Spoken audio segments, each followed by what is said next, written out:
Hello students. Dear students, today we will discuss about the tenses and the use of tenses in different ways. ਤਾਂ ਬੇਟੇ ਸਾਡੀ ਸਭ ਤੋਂ ਵੱਡੀ problem ਪਤਾ ਕੀ ਹੈ? ਸਾਡੀ ਪੰਜਾਬੀਆਂ ਦੀ ਸਭ ਤੋਂ ਵੱਡੀ ਪ੍ਰੋਬਲਮ ਇਹ ਹੈ ਕਿ ਜਦੋਂ ਸਾਨੂੰ ਕਿਹਾ ਜਾਂਦਾ ਹੈ ਕਿ ਕੋਈ ਵੀ ਸਾਡੇ ਨਾਲ ਇੰਗਲਿਸ਼ ਦੇ ਵਿੱਚ ਗੱਲਬਾਤ ਕਰਦਾ ਹੈ ਤਾਂ ਅਸੀਂ ਕੀ ਕਰਦੇ ਹਾਂ? First of all we think that sentence in Punjabi, then we translate it in our minds, then we utter the sentences. यानी कि पहला ਅਸੀਂ ਉਸ ਸੈਂਟੈਂਸ ਨੂੰ ਸੋਚਦੇ ਹਾਂ, ਫਿਰ ਉਹਦੀ ਇੰਗਲਿਸ਼ ਬਣਾਉਣੇ ਆਪਣੇ ਦਿਮਾਗ ਦੇ ਵਿੱਚ, ਫਿਰ ਅਸੀਂ ਉਹ ਸੈਂਟੈਂਸ ਬੋਲਦੇ ਹਾਂ and it takes too much time. ਇਹਦੇ ਨਾਲ ਬਹੁਤ ਜ਼ਿਆਦਾ ਟਾਈਮ ਲੱਗ ਜਾਂਦਾ ਹੈ ਤੇ ਅਸੀਂ ਲੇਟ ਹੋ ਜਾਂਦੇ ਹਾਂ, ਯਾਨੀ ਕਿ ਸਾਡਾ ਇੰਪ੍ਰੈਸ਼ਨ ਜਿਹੜਾ ਉਹ ਲੋ ਹੋ ਜਾਂਦਾ ਹੈ। ਇਹਦਾ ਮੇਨ ਰੀਜ਼ਨ ਪਤਾ ਕੀ ਹੈ ਕਿ ਸਾਨੂੰ ਟੈਂਸਿਸ ਦੇ ਰੂਲ ਨਹੀਂ ਪਤਾ। ਸਾਨੂੰ ਪਤਾ ਨਹੀਂ ਕਿ ਇਜ਼ ਦਾ ਮਾਰਕ ਕਿੱਥੇ ਲੱਗਣਾ ਹੈ, ਸਾਨੂੰ ਪਤਾ ਨਹੀਂ ਕਿ ਵਾਸ ਵਰ ਨਾਲ ਆਈਐਨਜੀ ਕਿੱਥੇ ਲੱਗਣੀ ਹੈ, ਵਿਲ ਬੀ ਸ਼ੈਲ ਬੀ ਨਾਲ ਆਈਐਨਜੀ ਕਿੱਥੇ ਲੱਗਣੀ ਹੈ। ਇਹ ਸਾਰਾ ਕੁਝ ਜੋ ਵੀ ਹੈ ਨਾ ਬੇਟੇ, it is all about the rule of ਟੈਂਸਿਸ।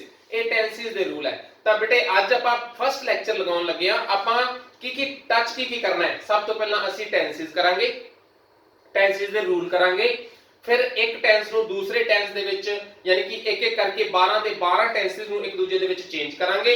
Finally we will do active passive voice. ਤਾਂ ਅਸੀਂ ਐਕਟਿਵ ਟੂ ਪੈਸਿਵ ਚੇਂਜ ਕਰਾਂਗੇ ਕਿਉਂਕਿ ਬੇਟੇ ਐਕਟਿਵ ਪੈਸਿਵ ਵੀ ਟੈਂਸਿਸ ਤੇ ਹੀ ਡਿਪੈਂਡ ਕਰਦੇ ਨੇ। ਤਾਂ a lot of exercise there, ਬਹੁਤ ਜ਼ਿਆਦਾ ਐਕਸਰਸਾਈਜ਼ ਹੈਗੀ ਹੈ। ਇਸ ਕਰਕੇ ਤੁਸੀਂ stay connected, stay tuned with me. ਮੇਰੇ ਨਾਲ ਤੁਸੀਂ ਟੱਚ 'ਚ ਰਹਿਣਾ ਹੈ। Whether it is 1 or 2 or 3 or 4 or 5 lectures, tenses ਦੇ 4-5 ਲੈਕਚਰ ਲਗਾਵਾਂਗੇ। And at the last of the lectures you will be able to translate the sentences, retranslate the sentences, active to passive ਤੁਸੀਂ ਬਣਾਓਗੇ। ਤੁਸੀਂ ਸਾਰੇ ਹੀ ਜਿੰਨੇ ਵੀ ਜਿਹੜੇ concepts ਹੈਗੇ ਆ ਤੁਹਾਨੂੰ ਟੈਂਸਿਸ ਦੇ ਉਹ ਕਲੀਅਰ ਹੋ ਜਾਣਗੇ ਜੇਕਰ ਤੁਸੀਂ ਲਾਸਟ ਤੱਕ ਮੇਰੇ ਨਾਲ ਟਿਊਨ ਰਹੋਗੇ, ਲਾਸਟ ਤੱਕ ਕਨੈਕਟਡ ਰਹੋਗੇ। ਤਾਂ ਬੇਟੇ ਤੁਹਾਨੂੰ ਪਤਾ ਹੀ ਹੈ ਕਿ ਦੇਖੋ ਇੰਗਲਿਸ਼ ਲਿਟਰੇਚਰ ਦੇ ਵਿੱਚ ਬੇਟੇ ਪ੍ਰੈਜ਼ੈਂਟ, ਪਾਸਟ, फ्यूचर। बेटे I am starting from the very zero level, मैं जीरो लेवल तो स्टार्ट कर रहे हैं। ਤਾਂ ਇਸ ਗੱਲ ਦਾ ਪਲੀਜ਼ ਡੋਂਟ ਮਾਈਂਡ ਕਿ ਸਰ ਆਪ ਕੀ ਕਰਾ ਰਹੇ ਹੋ। ਕੋਈ ਗੱਲ ਨਹੀਂ, ਅਗਰ ਤੁਹਾਨੂੰ ਆਉਂਦਾ ਹੈ ਤਾਂ ਤੁਸੀਂ ਸੁਣਦੇ ਚਲੇ ਜਾਓ, ਤੁਸੀਂ ਬਹੁਤ ਕੁਝ ਨਵਾਂ ਸਿੱਖੋਗੇ। ਤਾਂ ਬੇਟੇ ਪ੍ਰੈਜ਼ੈਂਟ ਟੈਂਸ ਦੇ ਜਿਹੜੇ ਹੁੰਦੇ ਨੇ ਬੇਟੇ, ਇਹ 4 ਪ੍ਰੈਜ਼ੈਂਟ ਟੈਂਸ ਦੇ ਟੈਂਸਿਸ ਹੁੰਦੇ ਆ, 4 ਪਾਸਟ ਦੇ ਹੁੰਦੇ ਆ ਤੇ 4 ਫਿਊਚਰ ਦੇ। ਤਾਂ देयर आर 12 ਟੈਂਸਿਸ, 12 ਟੈਂਸਿਸ ਹੁੰਦੇ ਆ ਇੰਗਲਿਸ਼ ਲਿਟਰੇਚਰ ਦੇ ਵਿੱਚ। Starting from the very beginning present indefinite and last the tense is future perfect continuous। ਤਾਂ ਇਹ 12 ਦੇ 12 ਟੈਂਸਿਸ ਜਿਹੜੇ ਆ ਉਹ ਕਿੱਦਾਂ ਹੁੰਦੇ ਆ, ਜਿਵੇਂ ਜਿਵੇਂ ਆਉਣਗੇ ਬੇਟੇ ਤੁਸੀਂ ਉਹਨਾਂ ਦੇ ਨਾਮ ਯਾਦ ਕਰ ਲੈਣਾ। ਸਭ ਤੋਂ ਪਹਿਲਾਂ ਅਸੀਂ ਇਹ ਦੇਖਦੇ ਹਾਂ ਕਿ ਪ੍ਰੈਜ਼ੈਂਟ ਦੇ 4 ਜਿਹੜੇ ਹੁੰਦੇ ਨੇ ਉਹ ਕਿਹੜੇ ਕਿੱਥੋਂ ਸਟਾਰਟ ਹੁੰਦੇ ਆ? ਪ੍ਰੈਜ਼ੈਂਟ ਇੰਡੈਫੀਨਿਟ ਤੋਂ। ਤੇ ਆਓ ਆਪਾਂ ਸਟਾਰਟ ਕਰਦੇ ਹਾਂ ਬੇਟੇ ਪ੍ਰੈਜ਼ੈਂਟ ਇੰਡੈਫੀਨਿਟ।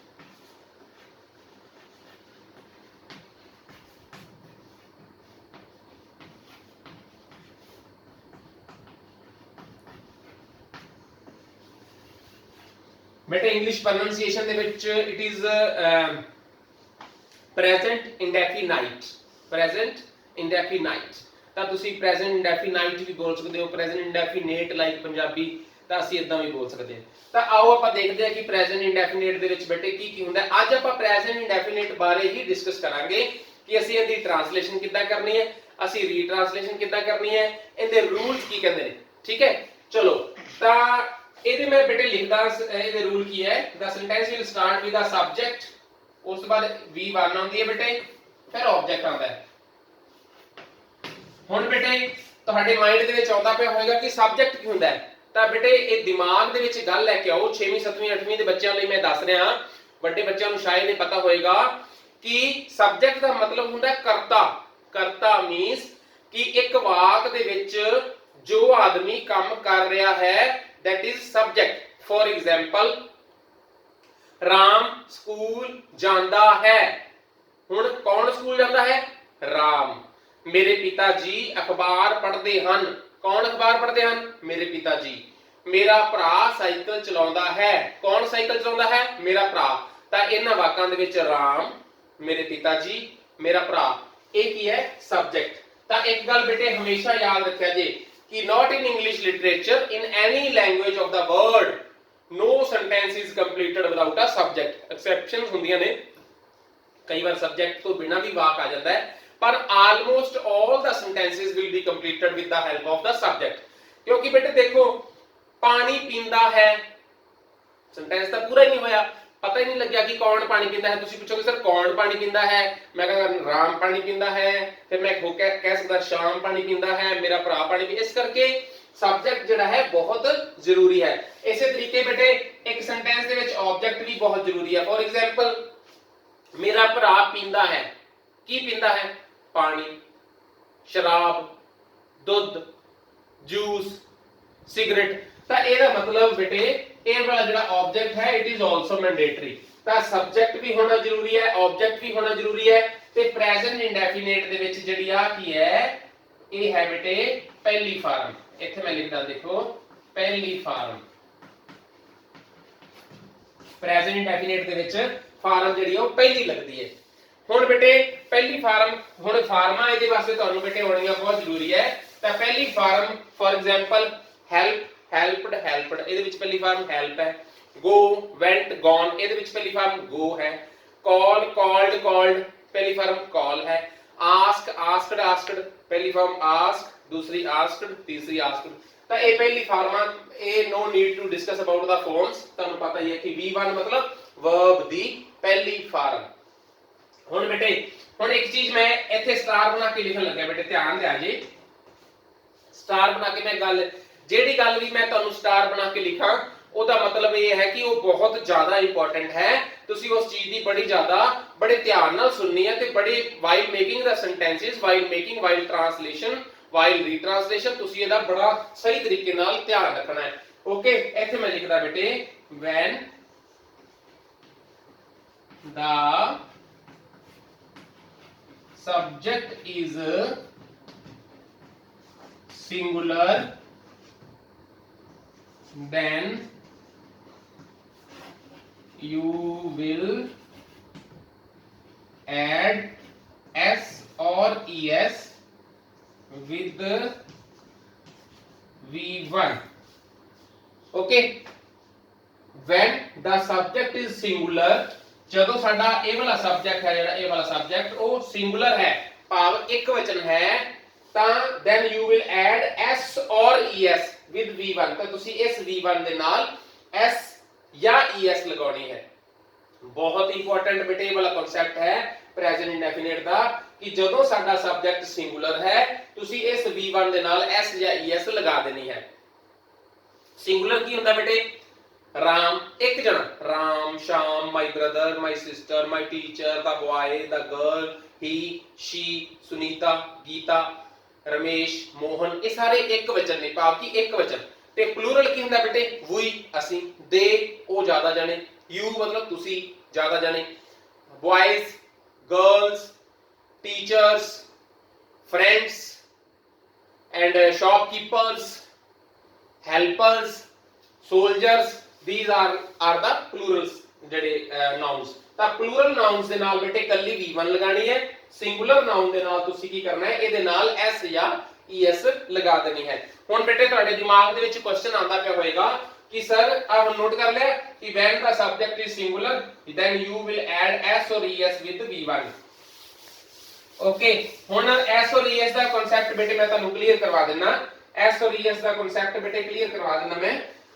ਹੁਣ s ਮੈਂ ਗੱਲ ਕਹੀ ਹੈ ਕਿ ਜਦੋਂ ਸਬਜੈਕਟ ਸਿੰਗੂਲਰ ਹੋਏਗਾ ਤੇ ਤੁਸੀਂ v1 ਦੇ ਨਾਲ s ਔਰ es ਲਗਾਣੀ ਹੈ। ਹੁਣ v1 ਦੇ ਨਾਲ s ਔਰ es ਲਗਾਣੀ ਹੈ ਤਾਂ ਧਿਆਨ ਦਿਆ ਜੇ ਬੇਟੇ। ਹੁਣ es ਕਦੋਂ ਲੱਗੇਗਾ? es ਬੇਟੇ ਉਦੋਂ ਲੱਗੇਗਾ ਜਦੋਂ v1 ਦੇ ਨਾਲ ਲਾਸਟ ਤੇ s, sh, ch, x और any vowel like a, e, i, o, u। ਹੁਣ ਬੇਟੇ ਬੜੇ ਧਿਆਨ ਨਾਲ ਦੇਖਿਆ ਜੀ, ਜਦੋਂ ਇਸ v1 ਦੇ ਲਾਸਟ ਤੇ s, sh, ch, x ਜਾਂ any vowel ਯਾਨੀ ਕਿ a, e, i, o, u ਪੰਜ ਬੇਟੇ vowel ਨੇ 1 2 3 4 ਮੈਂ ਇਹ ਲਿਖਿਆ। ਜਦੋਂ ਇਹਨਾਂ 9 ਚੀਜ਼ਾਂ ਦੇ ਵਿੱਚੋਂ ਕੋਈ ਵੀ ਇੱਕ ਚੀਜ਼ ਇਸ v1 ਦੇ ਨਾਲ ਆ ਜਾਏਗੀ ਤਾਂ ਤੁਸੀਂ ਇਹਦੇ ਨਾਲ es ਲਗਾ ਦੇਣਾ। ਆਵਲਾ ਇਹਦੇ ਨਾਲ ਤੁਸੀਂ es ਲਗਾ ਦੇਣਾ ਹੈ। ਅਗਰ ਇਹਨਾਂ ਵਿੱਚੋਂ ਕੋਈ ਚੀਜ਼ ਨਹੀਂ ਹੁੰਦੀ ਤਾਂ ਤੁਸੀਂ ਕੀ ਲਗਾ ਦੇਣਾ ਹੈ, s ਲਗਾ ਦੇਣਾ। ਮੈਨੂੰ ਲੱਗਦਾ ਤੁਹਾਨੂੰ ਇਹ ਗੱਲ ਸਮਝ ਆ ਗਈ ਹੋਏਗੀ ਕਿ s ਕਿੱਥੇ ਲੱਗਦਾ ਹੈ ਤੇ es ਕਿੱਥੇ ਲੱਗਦਾ ਹੈ। ਇੱਕ ਵਾਰ ਫਿਰ ਦੁਬਾਰਾ ਸੁਣ ਲਓ ਬੇਟੇ, s ਔਰ es ਲੱਗਦਾ ਕਿੱਥੇ ਹੈ, ਸਬਜੈਕਟ v1 ਆਬਜੈਕਟ, ਇਹ ਤਾਂ ਦਾ ਸੀਕੁਐਂਸ ਹੈਗਾ ਪ੍ਰੈਜ਼ੈਂਟ ਇੰਡੈਫੀਨਿਟ ਦਾ। ਤਾਂ ਜਦੋਂ ਬੇਟੇ ਆ ਵਾਲਾ ਸਬਜੈਕਟ ਸਿੰਗੂਲਰ ਹੋਏਗਾ ਤਾਂ ਤੁਸੀਂ ਇਹਦੇ ਨਾਲ s ਜਾਂ es ਲਗਾਉਣਾ ਹੈ। ਓਕੇ, ਇਹ es ਕਿੱਥੇ ਲਗਾਣਾ ਹੈ, ਜਦੋਂ ਇਸ v1 ਦੇ ਲਾਸਟ ਤੇ s sh ch x ਜਾਂ ਕੋਈ ਵੀ ਵੋਵਲ ਯਾਨੀ ਕਿ a e i o u ਆ ਜਾਏਗਾ ਤਾਂ ਤੁਸੀਂ ਇਹ es ਲਗਾ ਦੇਣਾ ਹੈ। ਅਗਰ ਇਹ ਨਹੀਂ ਆਉਂਦੇ 9 ਦੇ 9 ਚੀਜ਼ਾਂ ਤਾਂ ਤੁਸੀਂ ਉਹਦੇ ਨਾਲ s ਲਗਾ ਦੇਣਾ ਹੈ। ਜਦੋਂ ਬੇਟੇ ਅਸੀਂ ਐਗਜ਼ਾਮਪਲਸ ਕਰਾਂਗੇ ਤਾਂ ਤੁਹਾਨੂੰ ਪਤਾ ਲੱਗ ਜਾਏਗਾ। ਚਲੋ ਆਪਾਂ ਐਗਜ਼ਾਮਪਲ ਕਰਦੇ ਹਾਂ ਬੇਟੇ ਕਿ ਇਹ ਆਪਾਂ ਬਣਾਵਾਂਗੇ ਕਿੱਦਾਂ। ਦੇਖੋ ਬੇਟੇ, ਹੁਣ ਬੜੇ ਧਿਆਨ ਨਾਲ ਦੇਖਣਾ ਹੈ। ਦੇਖੋ ਇੱਥੇ ਲਿਖਦੇ ਆਪਾਂ, ਇੱਕ ਵਾਰੀ ਆਪਾਂ ਲਿਖ ਦਿੰਦੇ ਆ ਸਬਜੈਕਟ v1 ਆਬਜੈਕਟ। ਓਕੇ, ਹੁਣ ਮੈਂ ਇਹ ਕਹਿਣਾ ਕਿ ਸਬਜੈਕਟ ਵੀ ਜ਼ਰੂਰੀ ਹੈ, ਆਬਜੈਕਟ ਵੀ ਜ਼ਰੂਰੀ ਹੈ, v1 ਵੀ ਜ਼ਰੂਰੀ ਹੈ ਔਰ ਇਹਦੇ ਨਾਲ s ਔਰ es ਜ਼ਰੂਰੀ ਹੈ ਜਦੋਂ ਸਬਜੈਕਟ ਸਿੰਗੂਲਰ ਹੋਏਗਾ। ਓਕੇ, ਤਾਂ ਚਲੋ ਆਪਾਂ ਕਰਦੇ ਹਾਂ। ਸਭ ਤੋਂ ਪਹਿਲਾਂ ਬੇਟੇ ਮੈਂ ਲਿਖਦਾ ਮੇਰਾ ਭਰਾ ਪਾਣੀ ਪੀਂਦਾ ਹੈ। ਆਪਾਂ ਜੇ ਦੀ ਟ੍ਰਾਂਸਲੇਸ਼ਨ ਵੀ ਕਰਨੀ ਹੈ ਤੇ ਇਹ ਆਪਾਂ ਟੈਂਸ ਚੇਂਜ ਵੀ ਕਰਾਂਗੇ। ਟੈਂਸ ਚੇਂਜ ਆਪਾਂ ਕੱਲ ਤੋਂ ਸਟਾਰਟ ਕਰਾਂਗੇ ਲੇਕਿਨ ਟ੍ਰਾਂਸਲੇਸ਼ਨ ਹੈ ਜਿਹੜੀ ਉਹ ਆਪਾਂ ਅੱਜ ਹੀ ਕਰਾਂਗੇ। ਦੇਖੋ ਬੇਟੇ, ਮੇਰਾ ਭਰਾ ਪਾਣੀ ਪੀਂਦਾ ਹੈ। ਅਸੀਂ ਬੇਟੇ ਇਸ ਵਾਕ ਨੂੰ ਐਵੇਂ ਕਰ ਸਕਦੇ ਹਾਂ, ਮੇਰਾ ਭਰਾ ਪੀਂਦਾ ਹੈ ਪਾਣੀ। ਆ ਮੈਂ 1 2 3 ਤਾਂ ਲਿਖਿਆ ਤਾਂ ਕਿ ਅਗਲਾ ਸੈਂਟੈਂਸ ਤੁਸੀਂ ਆਪ ਬੋਲੋ, ਮੇਰਾ ਭਰਾ ਪੀਂਦਾ ਹੈ ਪਾਣੀ। ਤਾਂ ਇਹ ਵੀ ਇੱਥੋਂ ਬੇਟੇ ਪ੍ਰੈਜ਼ੈਂਟ ਇੰਡੈਫੀਨਿਟ ਦਾ ਕਲੀਅਰ ਹੋ ਗਿਆ ਕਿ ਲਾਸਟ ਤੇ ਜਿਹੜਾ ਪ੍ਰੈਜ਼ੈਂਟ ਇੰਡੈਫੀਨਿਟ ਦੇ ਲਾਸਟ ਤੇ ਹੁੰਦਾ ਨਾ ਬੇਟੇ, ਉਹ ਦਾ ਹੈ, ਦੀ ਹੈ, ਦੇ ਹਨ, ਇਹ ਆਉਂਦਾ ਹੈ। ਪ੍ਰੈਜ਼ੈਂਟ ਇੰਡੈਫੀਨਿਟ ਦੇ ਲਾਸਟ ਆਉਂਦਾ ਦਾ ਹੈ, ਦੀ ਹੈ, ਦੇ ਹਨ। ਤਾਂ ਮੇਰਾ ਭਰਾ ਪਾਣੀ ਪੀਂਦਾ ਹੈ। ਅਸੀਂ ਵਾਕ ਬੋਲਿਆ ਮੇਰਾ ਭਰਾ ਪੀਂਦਾ ਹੈ ਪਾਣੀ। ਮੇਰਾ ਭਰਾ ਬੇਟੇ ਕੀ ਹੁੰਦਾ ਹੈ, ਮਾਈ ਬ੍ਰਦਰ। ਓਕੇ, ਪੀਂਦਾ ਹੈ ਬੇਟੇ ਕੀ ਹੁੰਦਾ ਹੈ, ਪੀਂਦਾ ਹੈ drink. Okay, my brother drink. ਪਾਣੀ ਕੀ ਹੁੰਦਾ ਬੇਟੇ, ਵਾਟਰ। ਦੇਖੋ ਬੇਟੇ ਕਿੰਨਾ ਵਧੀਆ ਤਰੀਕੇ ਨਾਲ ਬਣ ਗਿਆ, ਮਾਈ ਬ੍ਰਦਰ ਡਰਿੰਕ ਵਾਟਰ। ਕੀ ਇਹ ਸਹੀ ਹੈ? ਹੁਣ ਆਪਾਂ ਬੇਟੇ ਇੱਕ ਵਾਰ ਆਪਣੇ ਜੋ ਮੈਂ ਤੁਹਾਨੂੰ ਪਹਿਲਾਂ ਦੱਸਿਆ ਸੀ ਉਸ ਵੱਲ ਆਉਣੇ ਆ, ਸੈਂਟੈਂਸ ਵੱਲ, ਕਿ ਜਦੋਂ ਸਾਡਾ ਸਬਜੈਕਟ ਇੱਕ ਵਚਨ ਹੁੰਦਾ ਹੈ ਤਾਂ ਅਸੀਂ ਇਸ v1 ਦੇ ਨਾਲ s ਜਾਂ es ਲਗਾ ਦਈਦਾ। ਹੁਣ ਦੇਖੋ ਸਾਡਾ ਸਬਜੈਕਟ ਸਿੰਗੂਲਰ ਹੈ ਕਿ ਨਹੀਂ ਹੈ, ਮਾਈ ਬ੍ਰਦਰ, ਮੇਰਾ ਭਰਾ ਇੱਕ ਵਚਨ ਹੈਗਾ ਕਿ ਨਹੀਂ ਹੈਗਾ, ਹੈਗਾ ਨਾ। ਮਾਈ ਬ੍ਰਦਰ ਡਰਿੰਕ, ਡਰਿੰਕ ਨਹੀਂ, ਹੁਣ ਡਰਿੰਕਸ ਆਏਗਾ, ਵਾਟਰ, ਇਹਦੇ ਨਾਲ s ਜਾਂ es ਲਗਾਵਾਂਗੇ। ਹੁਣ ਅਸੀਂ ਉਹ ਦਿਮਾਗ ਦੌੜਾਓ ਬੇਟੇ, es ਕਿੱਥੇ ਲੱਗਦਾ ਸੀ, ਜਦੋਂ ਆ ਵਾਲਾ ਅੱਖਰ s sh ch x ਜਾਂ ਕੋਈ ਵੋਵਲ, ਤੇ ਇਹ ਤਾਂ ਬੇਟੇ ਹੈਗਾ ਹੀ ਕੀ ਹੈ, ਇਹ ਤਾਂ ਉਹਨਾਂ 9 ਚੀਜ਼ਾਂ ਚੋਂ ਹੈ ਨਹੀਂ। ਦੁਬਾਰਾ ਰਿਪੀਟ ਕਰਦਾ ਬੇਟੇ ਮੈਂ, 9 ਕਿਹੜੇ s sh ch x a e i o u, ਇਹ 9 ਚੀਜ਼ਾਂ ਚੋਂ, ਤੇ ਆ ਤਾਂ ਬੇਟੇ ਹੈਗਾ ਹੀ ਕੀ ਹੈ। ਤਾਂ ਫਿਰ ਇਹਦੇ ਨਾਲ ਕੀ, ਇਹਦੇ ਨਾਲ ਬੇਟੇ ਕੀ ਹੈ, es ਤਾਂ ਆਉਣਾ ਹੀ ਨਹੀਂ, ਇਹਦੇ ਨਾਲ ਕੀ ਆ ਜਾਏਗਾ ਫਿਰ s। ਤਾਂ ਫਿਰ ਇਹ ਬਣ ਜਾਏਗਾ ਬੇਟੇ, ਦੇਖੋ ਕਿੰਨਾ ਅੱਛਾ ਬਣ ਗਿਆ, ਮਾਈ ਬ੍ਰਦਰ ਡਰਿੰਕਸ ਵਾਟਰ। ਕਿੰਨਾ ਅੱਛਾ ਹੈ। ਇੱਕ ਐਗਜ਼ਾਮਪਲ ਹੋਰ ਕਰਦੇ ਹਾਂ, ਉਸ ਤੋਂ ਬਾਅਦ ਆਪਾਂ ਬੇਟੇ ਇੱਕ ਪਲੂਰਲ ਵਾਲਾ ਦੇਖਾਂਗੇ। ਦੇਖਿਆ ਜੀ ਬੇਟੇ, ਰਮੇਸ਼ ਕਿਤਾਬ ਪੜ੍ਹਦਾ ਹੈ। रमेश किताब पढ़ता है। ਹੁਣ ਆਪਾਂ ਬੇਟੇ ਆ ਦੇਖੋ ਜਿਵੇਂ 1 2 3 ਪਾਇਆ ਸੀ, रमेश पढ़ता है किताब। ਆ ਦੇਖੋ ਇਹਨੂੰ 1 2 3 ਇਦਾਂ ਕਰ ਲਓ ਬੇਟੇ, रमेश ਨੂੰ 1 पढ़ता है ਨੂੰ 2 किताब ਨੂੰ 3। ਇਹ ਆਪਾਂ ਪੁਆਇੰਟ ਕਿਉਂ ਲਿਖਿਆ, ਆਪਾਂ ਕਿਉਂਕਿ ਇੰਗਲਿਸ਼ ਟ੍ਰਾਂਸਲੇਸ਼ਨ ਕਰਨ ਲੱਗੇ ਅਸੀਂ ਐਵੇਂ ਲਿਖਾਂਗੇ, रमेश पढ़ता है किताब। ਜਿਵੇਂ ਅਸੀਂ ਮੇਰਾ ਭਰਾ ਪੀਂਦਾ ਹੈ ਪਾਣੀ ਲਿਖਿਆ ਸੀ, रमेश, ਹੁਣ रमेश ਦਾ ਬੇਟੇ रमेश ਪਾ ਦੇंगे। देखो रमेश पढ़ता है, पढ़ने की इंग्लिश होती है बेटे रीड द बुक। देखा जी बेटे, रमेश रीड द बुक। ਹੁਣ ਫਿਰ ਉਹੀ ਕਨਸੈਪਟ ਦਿਮਾਗ 'ਚ ਲੈ ਕੇ ਆਓ ਕਿ ਜਦੋਂ ਸਬਜੈਕਟ ਸਿੰਗੂਲਰ ਹੁੰਦਾ ਹੈ ਉਦੋਂ ਅਸੀਂ V1 ਦੇ ਨਾਲ S ਔਰ ES ਲਗਾਈਦਾ ਹੈ। ਇੱਥੇ ਬੇਟੇ ਰਮੇਸ਼ ਸਿੰਗੂਲਰ ਹੈ, ਅਸੀਂ ਇਹਦੇ ਨਾਲ S ਲਗਾ ਦੇਾਂਗੇ ਕਿਉਂਕਿ ਲਾਸਟ ਤੇ D ਆਇਆ ਹੈ and D is not one of the 9 things that I have told you ਕਿ A E I O U ਵੀ ਨਹੀਂ ਹੈਗਾ, S S H C H X ਵੀ ਨਹੀਂ ਹੈਗਾ, ਇਸ ਕਰਕੇ ਅਸੀਂ ਇੱਥੇ S ਲਗਾ ਦੇਾਂਗੇ। ਓਕੇ ਚਲੋ ਬੇਟੇ ਹੁਣ ਆਪਾਂ ਇੱਕ ਸੈਂਟੈਂਸ ਪਲੂਰਲ ਦਾ ਕਰਦੇ ਹਾਂ ਤਾਂ ਕਿ ਤੁਹਾਨੂੰ ਪਲੂਰਲ ਦਾ ਸੈਂਟੈਂਸ ਵੀ ਕਲੀਅਰ ਹੋ ਜਾਵੇ ਕਿ ਪਲੂਰਲ ਦੇ ਨਾਲ ਅਸੀਂ ਕੱਲੀ V1 ਹੀ ਲਗਾਣੀ ਹੈ। ਦੇਖੋ ਬੇਟੇ ਧਿਆਨ ਨਾਲ, ਹੁਣ ਦੇਖੋ ਇੱਥੇ ਆਪਾਂ ਲਿਖਦੇ ਹਾਂ ਮੁੰਡੇ ਕਵਿਤਾ ਲਿਖਦੇ ਹਨ। ਮੁੰਡੇ ਕਵਿਤਾ ਲਿਖਦੇ ਹਨ, ਧਿਆਨ ਦੇ ਆ ਜਾ ਬੇਟੇ, ਮੁੰਡੇ ਕਵਿਤਾ ਲਿਖਦੇ ਹਨ। ਆਪਾਂ ਇਹਨੂੰ ਲਿਖੀਏ ਮੁੰਡੇ ਲਿਖਦੇ ਹਨ ਕਵਿਤਾ, ਅਸੀਂ ਐਵੇਂ ਲਿਖਾਂਗੇ ਮੁੰਡੇ ਲਿਖਦੇ ਹਨ ਕਵਿਤਾ। ਮੁੰਡੇ ਬੇਟੇ ਬॉयज ਲਿਖਦੇ ਹਨ ਬੇਟੇ ਰਾਈਟ ਕਵਿਤਾ ਪੋਇਮ। ਓਕੇ ਹੁਣ ਬੇਟੇ ਦੇਖੋ ਬॉयज ਰਾਈਟ ਪੋਇਮ। ਹੁਣ ਦੇਖੋ ਇਹ ਮੈਂ ਹੁਣ ਤੁਹਾਨੂੰ ਦੱਸਿਆ ਹੋਇਆ ਕਿ whenever the subject is plural then you need not add any s or es with the V1। ਹੁਣ ਇੱਥੇ ਦੇਖੋ ਸਬਜੈਕਟ ਪਲੂਰਲ ਹੈ the boys, ਤੁਸੀਂ ਰਾਈਟ ਨੂੰ ਰਾਈਟ ਰਹਿਣ ਦਿਓ, s or es ਲਗਾਉਣ ਦਾ ਸਾਡਾ ਕੋਈ ਫਾਇਦਾ ਨਹੀਂ ਕਿਉਂਕਿ s or es ਲੱਗਦਾ ਹੀ ਉੱਥੇ ਹੈ ਜਦੋਂ ਸਬਜੈਕਟ ਸਿੰਗੂਲਰ ਹੋਵੇ। ਤਾਂ ਦੇਖੋ ਇਹ ਕਿੰਨਾ ਈਜ਼ੀ ਹੈ boys ਰਾਈਟ ਪੋਇਮ। ਓਕੇ ਹੁਣ ਬੇਟੇ ਮੈਂ ਤੁਹਾਨੂੰ ਕੁਝ ਸੈਂਟੈਂਸਸ ਦੀ ਪ੍ਰੈਕਟਿਸ ਕਰਵਾ ਦੇਣਾ, ਉਸ ਤੋਂ ਬਾਅਦ ਮੈਂ ਤੁਹਾਨੂੰ ਟ੍ਰਾਂਸਲੇਸ਼ਨ ਕਰਨ ਵਾਸਤੇ ਕੁਝ ਸੈਂਟੈਂਸਸ ਬੇਟੇ ਲਿਖਵਾਵਾਂਗਾ, ਤੁਸੀਂ ਕਾਪੀ ਪੈਨ ਤੇ ਤੁਸੀਂ ਪਲੀਜ਼ ਲਿਖ ਲੈਣਾ, ਮੈਂ ਬੋਲਾਂਗਾ ਸਿਰਫ, ਮੈਂ ਲਿਖਾਂਗਾ ਨਹੀਂ। ਦੇਖੋ ਹੁਣ ਮੈਂ ਇੱਥੇ ਸੈਂਟੈਂਸ ਲਿਖਦਾ ਕਵਿਤਾ ਮੇਕ ਏ ਪਲਾਨ। ਕਵਿਤਾ ਮੇਕ ਏ ਪਲਾਨ। ਬੇਟੇ ਹੁਣ ਧਿਆਨ ਨਾਲ ਤੁਸੀਂ ਦੱਸਣਾ ਹੈ ਕਵਿਤਾ ਮੇਕ ਏ ਪਲਾਨ, ਕੀ ਇਹ ਵਾਕ ਸਹੀ ਹੈ? ਚਲੋ ਆਪਾਂ ਮੈਂ ਤੁਹਾਡੀ ਹੈਲਪ ਕਰਦਾ ਬੇਟੇ। ਦੇਖੋ ਕਵਿਤਾ ਸਬਜੈਕਟ ਹੈ, ਇਹ V1 ਹੈ, ਇਹ ਆਬਜੈਕਟ ਹੈ। ਤਾਂ ਬੇਟੇ ਮੈਂ ਤੁਹਾਨੂੰ ਇੱਕ ਗੱਲ ਦੱਸੀ ਹੋਈ ਹੈ ਕਿ ਜਦੋਂ ਵੀ ਸਾਡਾ ਸਬਜੈਕਟ ਜਿਹੜਾ ਹੈ ਉਹ ਸਿੰਗੂਲਰ ਹੁੰਦਾ ਹੈ ਅਸੀਂ ਇਸ V1 ਦੇ ਨਾਲ S ਔਰ ES ਲਗਾਣੇ ਆ। ਕੀ ਇਹਦੇ ਨਾਲ S ਔਰ ES ਲੱਗੀ ਹੋਈ ਹੈ? ਨਹੀਂ ਲੱਗੀ ਹੋਈ, ਇਸ ਕਰਕੇ ਸਾਡਾ ਸੈਂਟੈਂਸ ਇਹ ਗਲਤ ਹੈ। ਤਾਂ ਸਾਡਾ ਸੈਂਟੈਂਸ ਠੀਕ ਕਿਵੇਂ ਹੋਏਗਾ ਬੇਟੇ? ਕਵਿਤਾ ਸਿੰਗੂਲਰ ਹੈ, ਅਸੀਂ ਇੱਥੇ S ਲਗਾ ਦਿਆਂਗੇ, ਕਵਿਤਾ ਮੇਕਸ ਏ ਪਲਾਨ। ਹੁਣ ਸਾਡਾ ਸੈਂਟੈਂਸ ਹੈ ਜਿਹੜਾ ਉਹ ਸਹੀ ਹੋ ਜਾਏਗਾ। ਇੱਕ ਹੋਰ ਸੈਂਟੈਂਸ ਮੈਂ ਲਿਖਣਾ ਬੇਟੇ ਦਾ, देखो बेटे the students sing songs।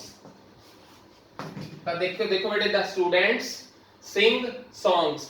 ਤਾਂ ਇੱਥੇ बेटे ਇਹ ਹੈ ਸਾਡਾ ਸਬਜੈਕਟ, ਇਹ ਹੈ V1, ਇਹ ਹੈ ਆਬਜੈਕਟ। ਤਾਂ ਫਿਰ बेटे मैं ਤੁਹਾਨੂੰ ਦੱਸਿਆ ਹੋਇਆ ਹੈ ਕਿ whenever the subject is singular then you will add s or es with the V1 and whenever the subject is plural then you need not add s or es with the V1। so here the students plural sing songs, ये सारा sentence ठीक है। एक sentence और बेटे करते अपन the girls jumps in river। देखो बेटे the girls jumps in river। सोचो बेटे ध्यान नाल कि ये सेंटेंस ठीक है कि गलत है? तो चलो देखो द गर्ल्स ਜਿਹੜਾ ਸਬਜੈਕਟ ਹੈ ਉਹ ਪਲੂਰਲ ਹੈ, ਪਲੂਰਲ ਦੇ ਨਾਲ ਜੰਪਸ ਆਣਾ ਹੈ ਕਿ ਜੰਪ ਆਣਾ ਹੈ? ਹੁਣ ਉਹੀ ਸੈਂਟੈਂਸ ਦੇਖੋ whenever the subject is plural ਤਾਂ ਅਸੀਂ s ਜਿਹੜੀ ਹੈ ਉਹ ਨਹੀਂ ਲਗਾਣੀ। ਤਾਂ ਜੇਕਰ ਇੱਥੇ s ਆਂਦਾ ਇਹ ਸਾਡਾ ਸੈਂਟੈਂਸ ਗਲਤ ਹੋ ਜਾਣਾ ਸੀ, ਅਸੀਂ ਇਹਨੂੰ s ਨੂੰ ਕੱਟ ਕੇ ਇਸ ਸੈਂਟੈਂਸ ਨੂੰ ਠੀਕ ਕਰ ਦੇਵਾਂਗੇ। ਤਾਂ ਇਦਾਂ ਕਰਕੇ ਬੇਟੇ ਪ੍ਰੈਜ਼ੈਂਟ ਇੰਡੈਫੀਨਿਟ ਦੇ ਵਾਕ ਹੁੰਦੇ ਨੇ। ਤਾਂ ਅੱਜ ਅਸੀਂ ਕੀ ਕੀਤਾ ਬੇਟੇ, ਪ੍ਰੈਜ਼ੈਂਟ ਇੰਡੈਫੀਨਿਟ ਦੇ ਵਿੱਚ ਇੱਕ ਸਬਜੈਕਟ ਆਂਦਾ ਹੈ, ਇੱਕ ਆਬਜੈਕਟ ਆਂਦਾ ਹੈ, ਇੱਕ V1 ਆਂਦਾ ਹੈ। whenever the subject is singular ਤਾਂ ਅਸੀਂ V1 ਦੇ ਨਾਲ s ਔਰ es ਲਗਾਈਦਾ ਹੈ, whenever the subject is plural ਤਾਂ ਅਸੀਂ V1 ਦੇ ਨਾਲ s ਔਰ es ਨਹੀਂ ਲਗਾਈਦਾ। ਟ੍ਰਾਂਸਲੇਸ਼ਨ ਦੇ ਵਿੱਚ ਬੇਟੇ ਲਾਸਟ ਤੇ ਦਾ ਹੈ, ਦੀ ਹੈ, ਦੇ ਹਨ ਹੁੰਦਾ ਹੈ ਤੇ ਅਸੀਂ ਜਦੋਂ ਟ੍ਰਾਂਸਲੇਸ਼ਨ ਬਣਾਈਦੀ ਹੈ ਤੇ ਅਸੀਂ ਉਹਨੂੰ 1 2 3 ਨੰਬਰ ਲਿਖ ਲਈਦਾ। ਜਿਵੇਂ ਮੇਰਾ ਭਰਾ ਪਾਣੀ ਪੀਂਦਾ ਹੈ, ਤੁਸੀਂ ਲਿਖਣਾ ਮੇਰਾ ਭਰਾ ਪੀਂਦਾ ਹੈ ਪਾਣੀ। ਮੇਰੇ ਪਿਤਾ ਜੀ ਅਖਬਾਰ ਪੜ੍ਹਦੇ ਹਨ, ਮੇਰੇ ਪਿਤਾ ਜੀ ਪੜ੍ਹਦੇ ਹਨ ਅਖਬਾਰ। 1 2 3 ਨੰਬਰ ਲਾ ਲੋਗੇ ਨਾ ਤਾਂ ਈਜ਼ੀ ਹੋ ਜਾਏਗਾ। ਚਲੋ ਬੇਟੇ ਹੁਣ ਕੁਝ ਸੈਂਟੈਂਸਸ ਜਿਹੜੇ ਹੈ ਉਹ ਤੁਸੀਂ ਘਰ ਤੋਂ ਬਣਾਉਣੇ ਆ। ਆਪਾਂ ਸੈਕਿੰਡ ਲੈਸਨ ਦੇ ਵਿੱਚ मैं चेक करांगा कि ਤੁਹਾਡੇ ਕਿੰਨੇ ਕੁ ਬੱਚਿਆਂ ਦੇ ਜਿਹੜੇ ਆ ਉਹ ਸਹੀ ਹੈ। ਸਿਰਫ 5 सेंटेंस देंगे बेटे, ਤੁਸੀਂ 5 सेंटेंस करने हैं। पहला सेंटेंस लिखो, लिखो बेटे, लिखो राम, राम दुध पींदा है। दूसरा लिखो लड़कियां कार चलाउंदियां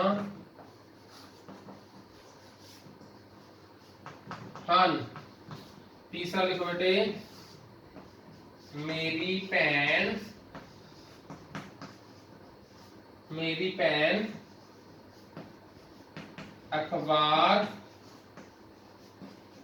पढ़ती है, मेरी बहन अखबार पढ़ती है। आगे लिखो मुंडे